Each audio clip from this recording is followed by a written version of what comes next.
A few months ago, North Korea tested an intercontinental ballistic missile that flew right over Japan. The world was stunned. Leaders from around the globe strongly condemned the launch, and the UN Security Council held an emergency meeting. But no serious military action followed, and North Korea, as always, simply kept going. This pattern has repeated many times. Every few months, Pyongyang rattles the world with missile tests and nuclear threats, and the response is limited to sanctions and statements. You might be wondering, why doesn't anyone actually stop this regime? The truth is, North Korea has built a mix of deterrents that make any attack against it extremely costly and dangerous. First and foremost, nuclear weapons. Over the past 2 or 3 decades, North Korea has conducted multiple nuclear tests and is now widely believed to possess several nuclear warheads. This alone forces every country to think twice before considering any military strike. If war breaks out, Pyongyang might use its nukes for survival, and in today's world, that's a red line no one wants to cross. North Korea also has long-range ballistic missiles capable of carrying these nuclear warheads thousands of kilometers, potentially even close to US soil. Meanwhile, all of South Korea, Japan, and US bases in the Pacific are already within range. Even if the US decided to strike first, there's no guarantee it could destroy every hidden missile or nuclear warhead before launch. The risk of just one slipping through and causing catastrophe is too high. But it's not just about nukes. North Korea's conventional firepower is terrifying on its own. Take Seoul, for example. The South Korean capital is only about 50 kilometers from the border. In the first hours of a war, hundreds or even thousands of North Korean artillery pieces and rocket launchers could rain fire on this massive city. Many of these weapons are hidden in underground bunkers and tunnels, ready to fire at a moment's notice. Imagine a city of millions under a storm of shells and missiles, a literal hell on earth. South Koreans, who have lived under this shadow for decades, try to stay calm and continue life as usual, hoping these threats are never carried out. And so far they haven't been, because everyone knows that a war would mean disaster for both sides.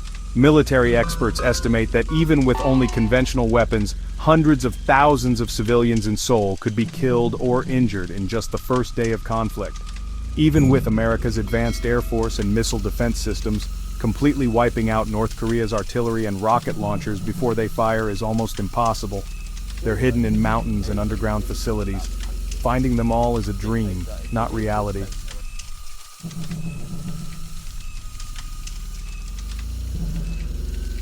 Then there's the size of North Korea's army. It's one of the largest standing armies in the world, between 1 and 2 million active soldiers, plus several million reserves who can be mobilized instantly.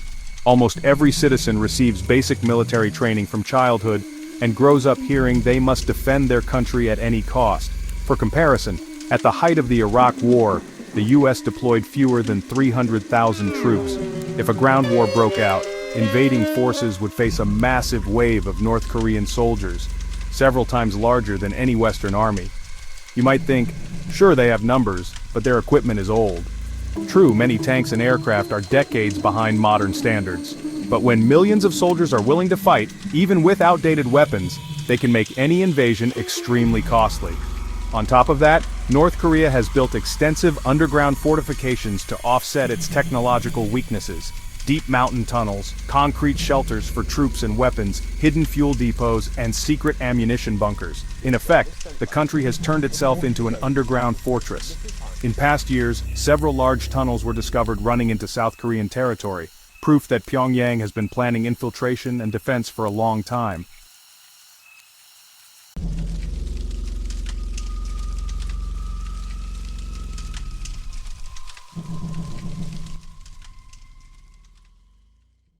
Finally, there's North Korea's political system. It's a tightly closed, family-run dictatorship where no dissent is tolerated. Ordinary people have almost no internet access, no free press, and are bombarded with propaganda from birth. Many genuinely believe their leader is a savior, even a divine figure, and see foreign nations like the US and South Korea as demonic enemies. Unlike many other countries, the chance of a coup or mass uprising in North Korea is nearly zero. Both the people and the army would likely defend their regime to the last breath.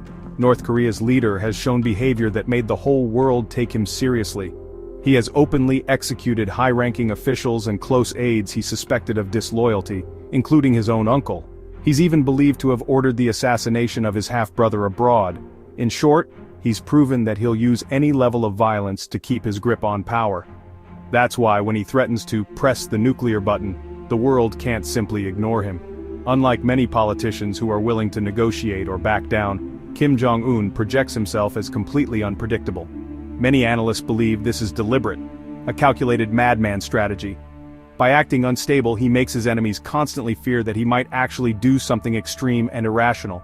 Some might ask, why not just take him out? Couldn't the US or South Korea secretly assassinate him or cripple the regime in one swift operation?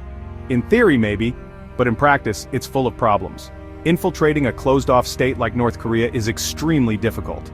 Intelligence agencies have spent years trying to plant spies inside the regime with very limited success. Even if such an operation succeeded and Kim were removed, there's no guarantee things would improve. A hardline military faction could seize power, or North Korea might retaliate instantly with massive attacks. It's a scenario filled with risk and uncertainty. Finally, you can't underestimate North Korea's powerful allies. China is its biggest backer. Since the Korean War in the 1950s, China has repeatedly shown that it won't let the Pyongyang regime collapse. Even today, there's a defense pact between the two countries stating that if North Korea is attacked, China must provide military assistance.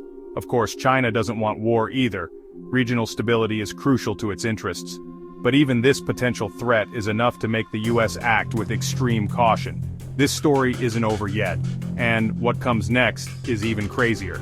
If you want to see the rest, hit that like button and subscribe right now so you don't miss part 2. Trust me, you'll want to know how this ends.